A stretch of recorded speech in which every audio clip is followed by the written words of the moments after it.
Welcome into the Washed Up Walk-Ons podcast. I am joined by my friend of 9 years, former roommate, the one and only turn signal, Kevin. Kevin, welcome to the show. Hey, how we doing, Club Dog? Kevin, I don't know where you were, but you are in transit back to Coralville from the wedding that you mentioned on the last episode, of which took you away from the normal spot on the couch where you would have seen an incredible day of college football. Tell me about your weekend. Yeah, man, it was hard to not flop on a couch and just have two TVs going of a great slate of college football. But we did help my man Josh get married this weekend. It was a great time. Took a couple years off my life, I think. Might have fatty liver disease now after the amount of alcohol drinking over the past 48 hours. But it was a good time. It was worth it. 10 out of 10 would do it again. You know what? I expect nothing less from you.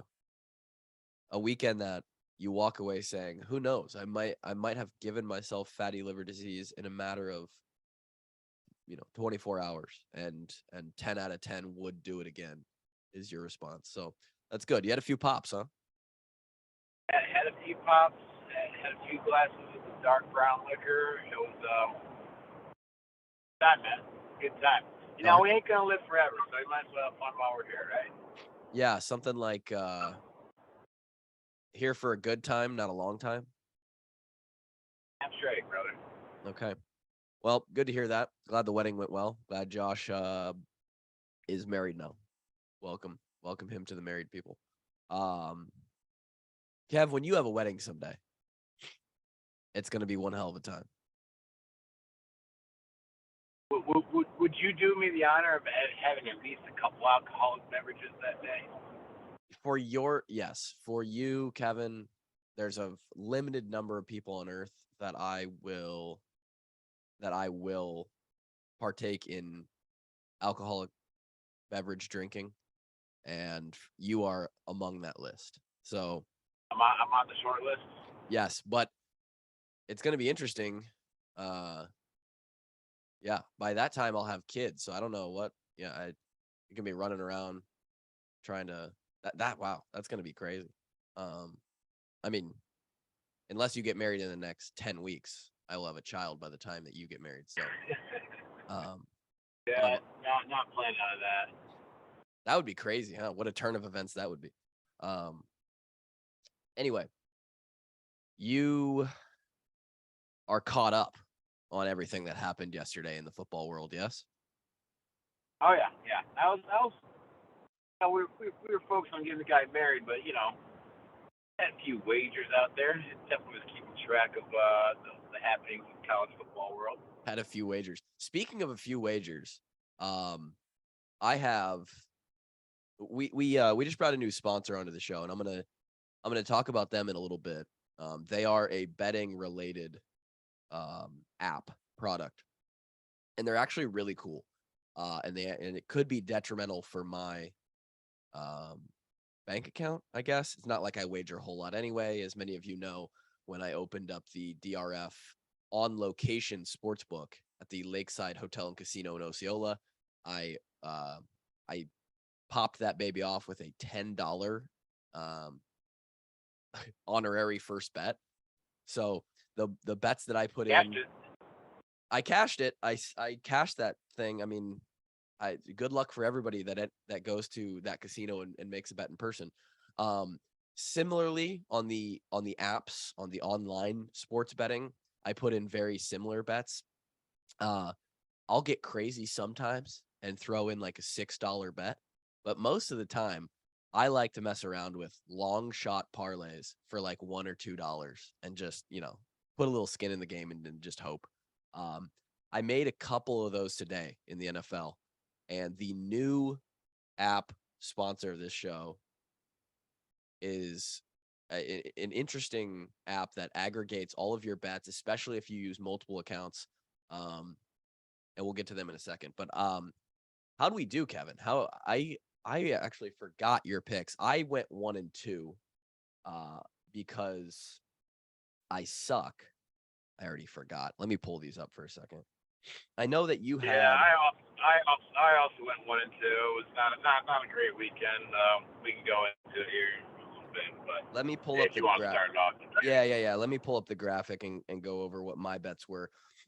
Excuse me. If and by the way, if you hear me talking and you're like, why is your voice so deep? I sound like I smoked a pack before this. I've been sick since Friday night. Uh Throat has felt like absolute sandpaper for the last 48 hours. But we're all good. Okay. We power through. I went into the You weekend. What's up? do you still work out when you're sick, or do Dude. you kind of take it easy? Well, that's the thing is Friday. Friday is usually a great day for a workout for me. We're heading into the weekend. Everybody's on high vibes, right? Um, I take a rest day on Thursday, so my body's feeling good on Friday. Friday, my afternoon session, it was just one of those sessions where it's like, God, I cannot get into the rhythm. I cannot find a flow here. And I did a little bit of Yep. lifting. I did a conditioning piece that was just like I was like, my breathing, my ability to process oxygen right now is not at the level. I just slugged through a workout, and I was like, sometimes this happens. I don't know what the reason is. Well, several hours later, my throat started to get progressively worse, and I realized, oh, I was getting sick. That's why my workout wasn't great. So then yesterday, Saturday, which is another huge day of training for me, I had to really find the courage because I was feeling like absolute shit. And I did make it out to train. Um, my motto is just get to the next step. So a lot of people will feel like, fuck, there's no way I'm making it to the gym today. So it's like, okay, for me, I work out in my garage. Let's just go down to the garage, grab a foam roller, and let's start moving around, right? If anything, it'll be good to roll out the muscles. And once you grab the foam roller, you're like, okay, well, maybe I'll hop on the air bike and I'll just do a little 5-10 minute warm up, get loose. And if you can just take the next step, then you finally get to a spot where you're like, fuck it, I'm going to work out. So I did work out yesterday. Sure. Yeah. It was not, that's my advice to anybody out there as well. If you can just like convince yourself to just drive to the gym, get to the parking lot, and then convince yourself to walk through the front doors. I know it's not easy sometimes. Um, my workout was not great. I did not hit any PR numbers. Weights that I lifted yesterday felt heavier than they should percentage wise.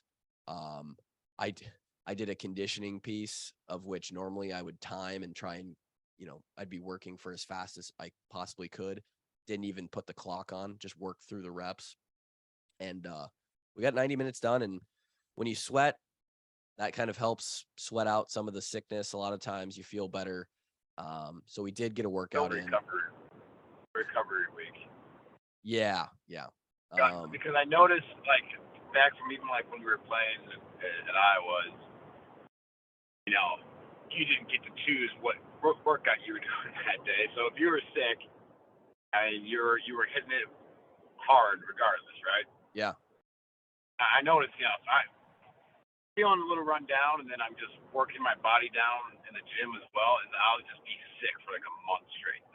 There But if definitely I take it easier for a week, like I'm good, and then I can hit it hard the following week instead of having 4 weeks of subpar workouts for me. yeah, yeah. I can take one recovery week and then get back to it.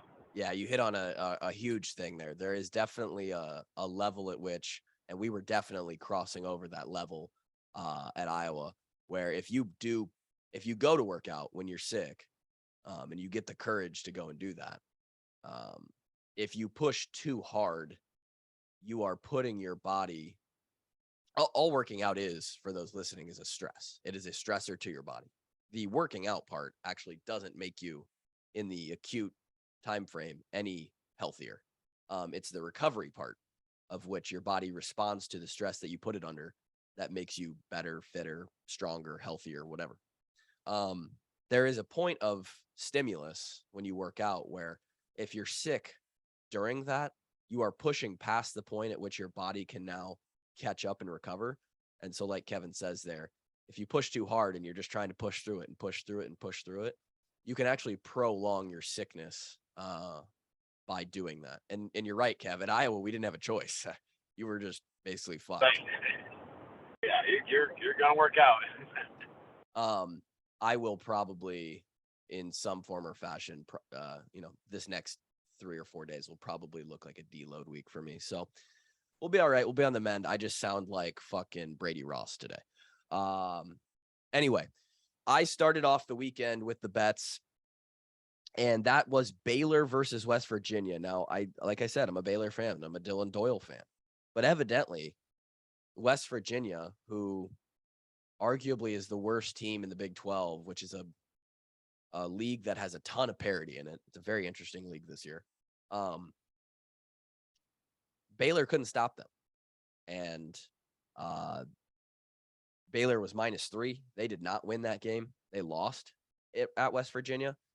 Drake tried to tell me, even though Drake found Jesus the other day, for those that saw the betting graphic, he did give me advice and said, West Virginia is an incredibly tough place to play. He was right, because Baylor went in there and lost. So that was 0 for 1 on the weekend for me. Texas, this was, I don't know. Probably a trap game, probably a dumb pick on my part. They were -16.5 against Iowa State. At one point, it looked okay, but Iowa State hung around and actually almost outright won that game. Actually, a really good. They really should have. Hutchinson should have caught that one long pass. They Yep. Walked into the end zone. Yep. And they would have been up with like less than 2 minutes left in the game, I think. Yeah.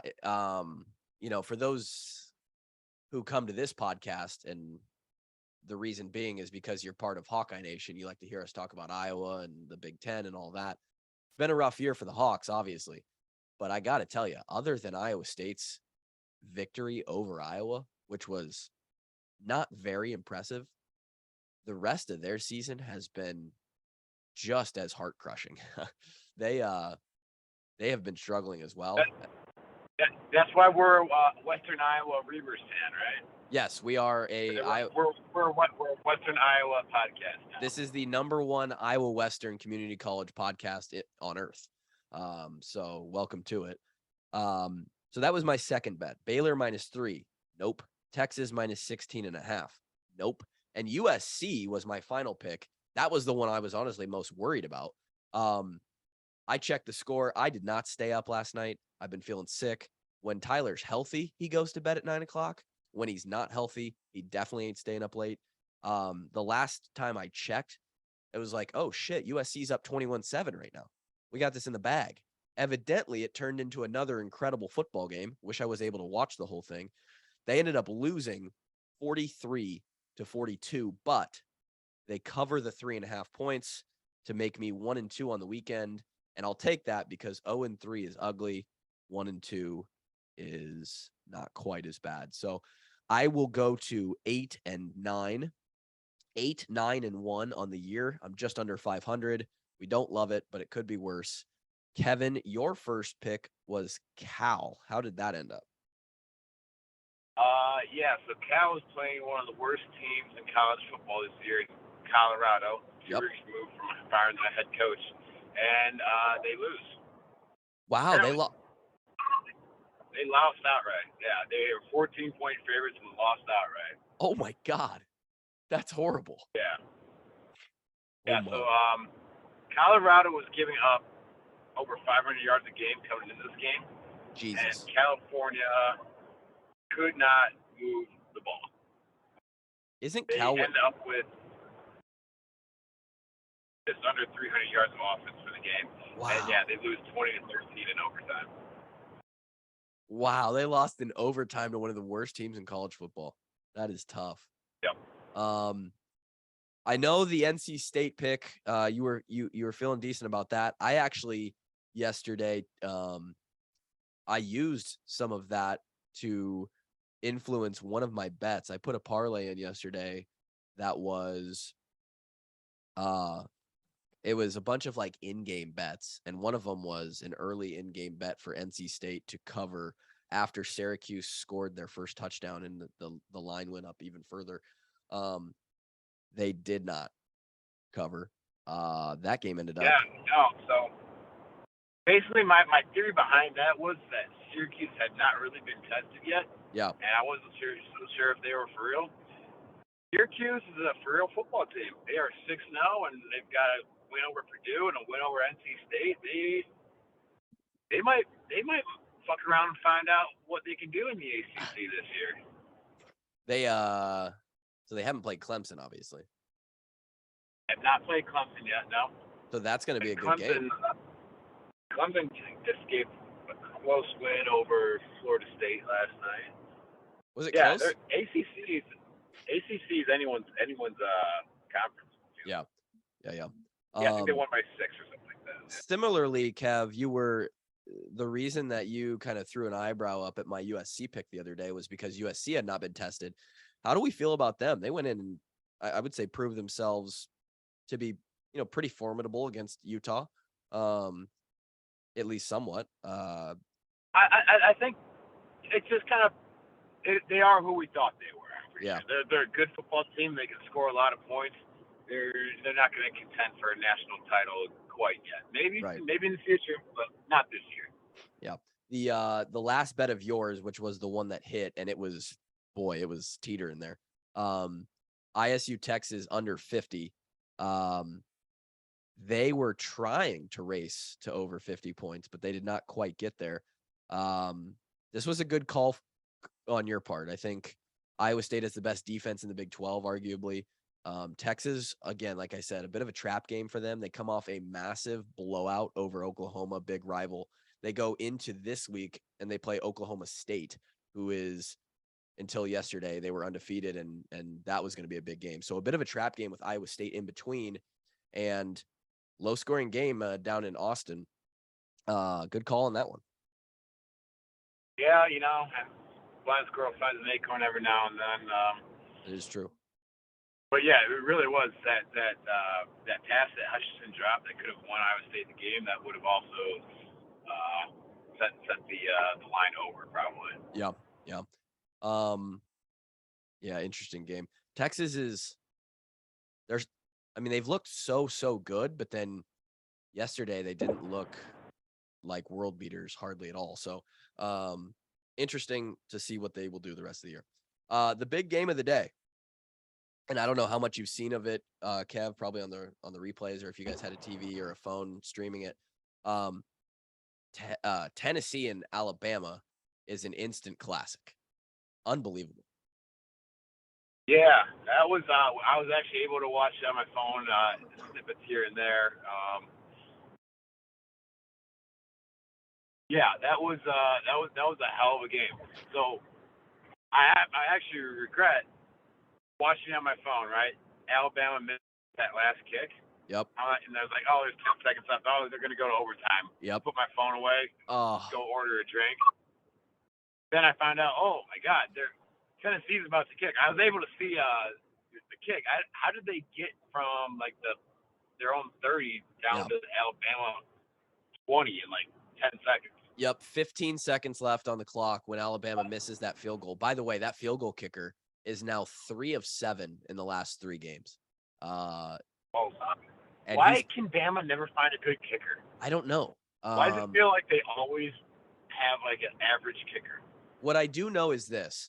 That kicker probably getting death threats, right? Tennessee kicker probably got laid by whoever he wanted to last night. So 15 seconds left. They're on like where was it? Like about the 30-yard line, I believe. Their own 30. It was a 49-yard field goal that they missed. So it would have been like the 30, 32, 31, 32, 33. So they open up big pass play that gets them to midfield. They throw, that quarterback is good. The stats the one receiver had on their team was wild. 6 catches for 5 touchdowns.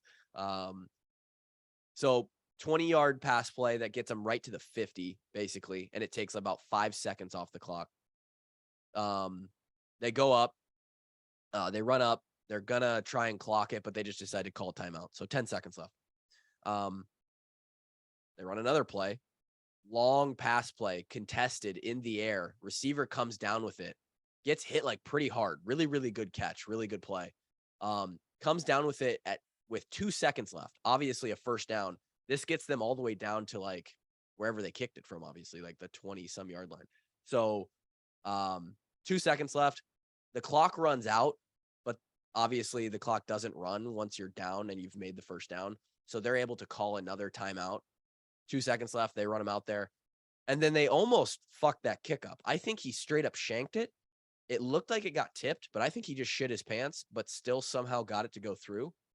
And it looked like he just kind of like muscled that thing through. It looked like when you guys like are kicking when you just kind of like punch it through. That's almost what it looked like. It did not look like a clean kick. I think he had the worst ball contact of his life because he just soccer punched it through. I think it's exactly what you just said. And boy, is he lucky because it just climbed over that crossbar and no one gives a shit because it went through and Tennessee won the game and it was an unbelievable game. It's the first time they've beat Alabama since 2007 or something like that. And they carried. You see, they rushed the field. They took the field goal post and threw it in the river. They pulled in Iowa at Minnesota and took that fucking post out of the stadium. Unbelievable. I couldn't be happier. It was amazing. But here's the question, Kev. Are those two teams just so unbelievably good offensively that no defense is able to really do anything against them? Or does it get lost that those defenses didn't play very good? Well, I think we've seen it a couple times this year that Alabama's offense has struggled at times. Texas, they only put up like 20 versus Texas. Yeah. 24 versus A&M. Like, dude, the deep I think they're obviously a good football team. Okay, don't say that, but they're not the Alabama that we're used to seeing year in year out this year. I don't think some of the defensive back play. Tennessee's offense though is legit. They got some dudes that can make some plays on that offense. So yeah, they do. They're going to continue to put up a whole lot of points. They might be able to challenge Georgia for the East, I think. They may. I mean, if you can score points like that, of course, Georgia's defense is kind of their thing. So it'll be interesting to see what happens there. I just know I was watching that and I was literally thinking to myself, Kevin would be shitting himself watching some of these defensive backs play football right now because that was not good. I mean, they were. Well, I'm sure I would have for those last two plays that you got 50 yards in 10 seconds. Oh, dude. It would have been like. Unbelievable. If I was an Alabama fan, I probably would have been irate. Oh, Phil Parker would have been motherfucking everybody in that stadium. I mean, it was not good. But if you're a fan of college football, especially one who loves parody and likes to see the big boys get knocked down occasionally, which is basically everybody who doesn't cheer for Alabama, it was an amazing game to watch. A great day, a game that added to a bigger picture of a day in college football. And obviously the content that came from that with the field goal post, and they have the whole tradition of smoking cigars after that game. Game day was there, obviously. I don't know if you saw any of Pat McAfee and Peyton Manning on game day in the morning. That was fantastic. It was just a really, really good day in college football. It was. And I'm happy for everyone that got to enjoy it. We're going to talk about the Big Ten West here to finish off the podcast. Kind of a short one today, and it obviously has nothing to do with the Hawks because the Hawks did not play yesterday, although there were some funny memes about how the bye week beat Iowa 21-3 or something like that. People were putting out some pretty funny stuff. Here's what I want to talk about, and this is not going to be how it always goes because this is just one of our new advertisers, and it's going to be more like a traditional read from here on out. But we just signed on a new app, and for anybody out there listening, if you bet at all on sports, this is going to be an incredible tool. This is let me crack my voice like a fourth grader there. This is this is such a cool app that it actually got me back into sports betting on Friday. I have not actually placed a bet. Bit of a fraud because we make our picks every week and we give them out to you guys, and then I actually haven't put any in. I've been pretty honest with that. So is Drake. But I relogged into my Caesar Sports app. I downloaded this app and linked the accounts. And the app is called Pickett. I was hit up by a guy, shout out to Hunter on social media, who's like, hey, I work for this app. I'm a recent grad of the University of Iowa. We want to reach out to you guys, see if we can't advertise on your show. Basically what this app is you can link your sports betting accounts to this app, and it provides you with a 2-part application to basically use as part of your sports betting entertainment. This app has basically what it does is once you make your picks in your fantasy, FanDuel, DraftKings, Caesars, whatever it may be, it's going to aggregate all of your bets into a single app in a really, really clean format. And then it's going to take you through. I mean, you have to download it to really get the full feel of it. But it lays out all of your data in a way that none of the actual sports betting apps are able to do. It gives you info and insight into what teams you bet the most, what sports you bet the most, what you're best at, how many units or dollars you're up or down, all the way down to individual players if you do prop bets. It's super, super clean. I talked with one of the founders the other day as we were kind of setting up the advertising. Again, it's Pickett, Pikkit. We've been brought a lot of these applications before, and this one is honestly one of the cleanest ones. Inside of the app, you can go into one of your bets, and then whatever picks are part of that single bet, like a parlay, 14 parlay, it then gives you, it pulls up the games that are a part of that bet, and you can track those games live through the app. So it's really, really sweet. Again, it's more of a data aggregation thing that can kind of give you insight and help you be smarter and bet on the things that you're best at. There's a whole lot more that we can do with this. For now, just download the Pickett app. And if you want, I made an account.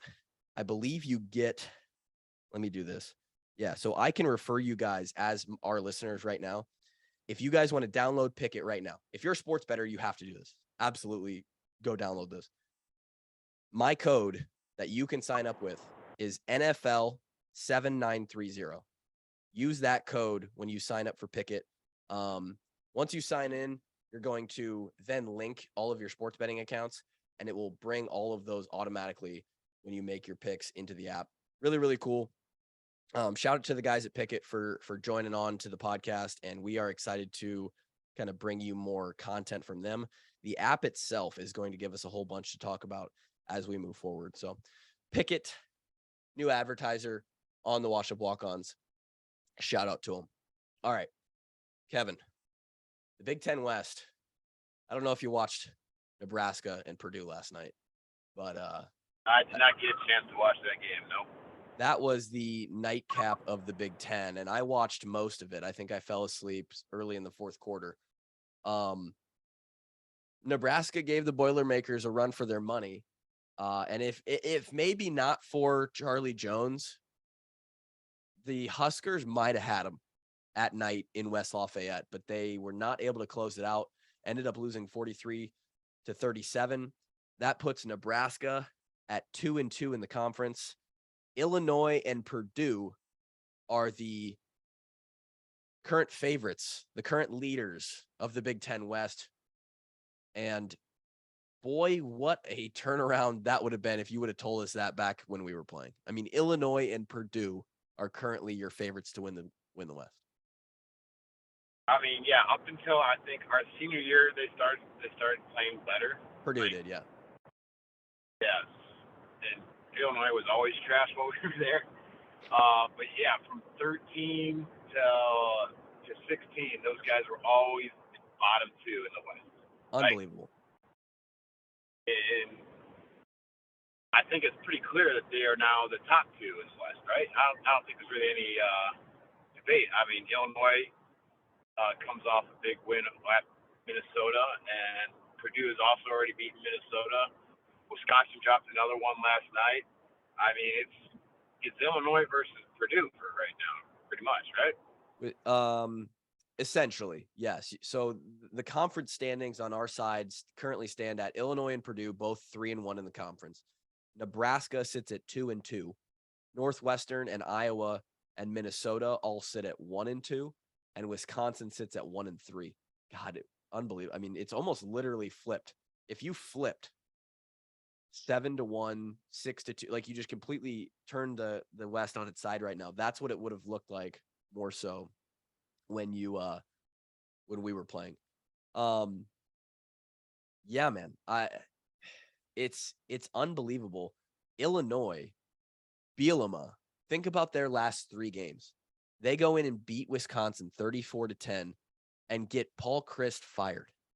Then they come home to a big game, probably the biggest game that they've had in their stadium in a while, and they hold off Iowa, which granted, not necessarily the hardest task to do, but they get the job done and get a victory over Iowa to go back-to-back against teams that they never beat.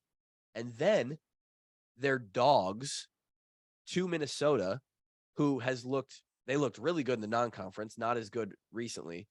And they don't only outright win, they kind of handle the Gophers.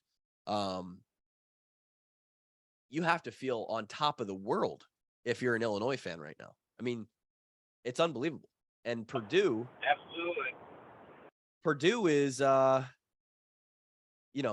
dangerous offensively. They are suspect defensively, I would say, especially after watching them. You would have shit your pants at some of the defensive back play in that game as well last night. But you're looking at the 2 leaders of the West. I don't have the time or really the willpower to go into each one of their schedules right now and see who has who left in the Big Ten. But Wisconsin, I would say, is basically out of it at this point, considering that they're 2 games back of Illinois and they lost the head-to-head. Iowa, Northwestern, Nebraska, Minnesota, they all have, they're 1 game back, right? And some of those haven't played head-to-head matchups yet, but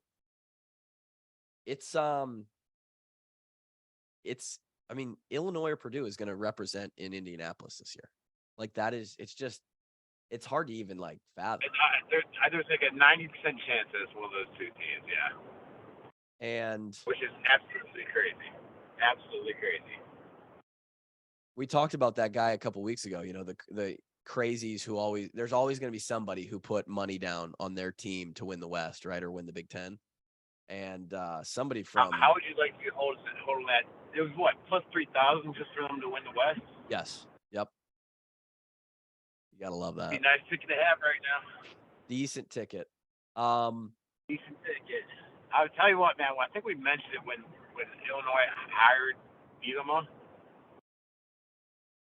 A strong Illinois team is trouble for the rest of the West. It's trouble. I have seen if they're starting to pull the majority of the talent coming out of Chicagoland and Indianapolis area, that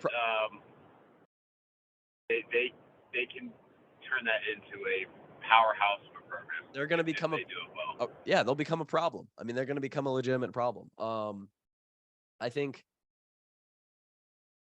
what Iowa has left on their schedule, it's crazy. I still believe that every team in the West could lose very easily to every other team. I still believe that every team could beat every other team. I literally don't think, if you say Purdue or Illinois is the best team in the Big Ten, and Wisconsin or Northwestern is the worst team in the Big Ten. I don't even know who. I look at those other 5 teams outside of Purdue and Illinois, and I don't know who the worst team is. And I don't even know if I could make an argument for it.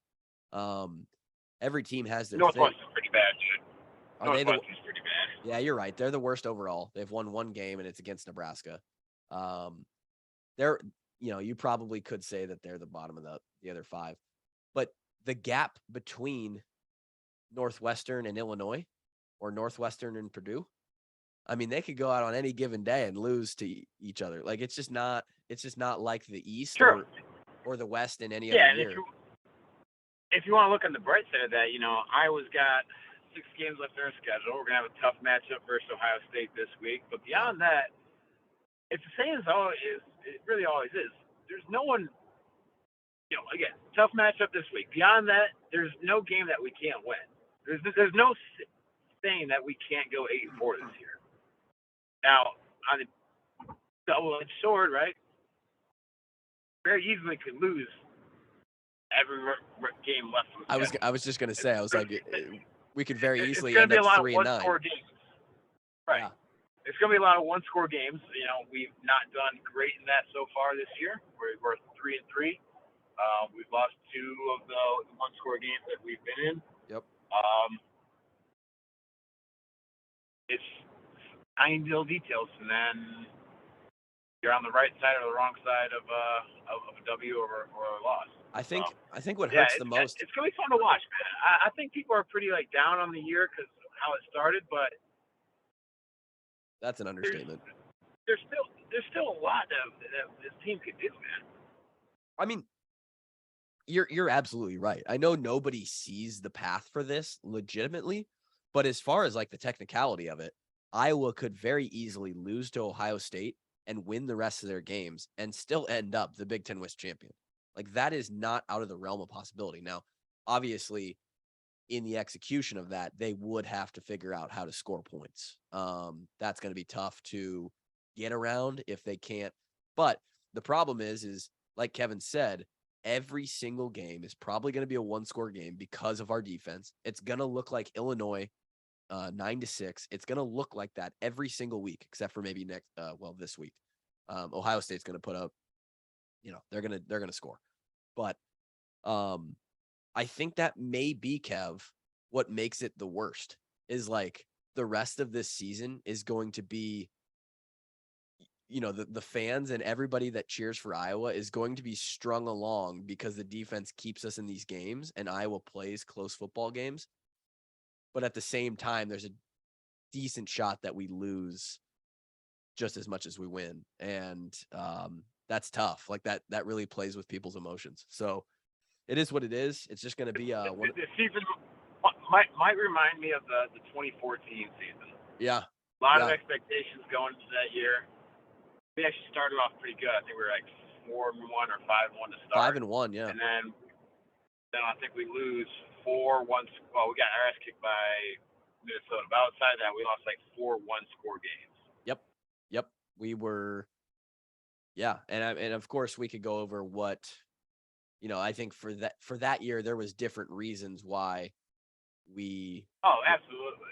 Yeah. Why our we were. Our defense really actually wasn't that good that year. Right. I mean, and we could score more points than we scored this year. The problem with that team was more so chemistry based and sort of personnel when they were playing together. Yeah, man. It's nuts. I don't know what else to say. I know this. Kevin and I will be back on Wednesday to preview the Ohio State game. That'll be interesting.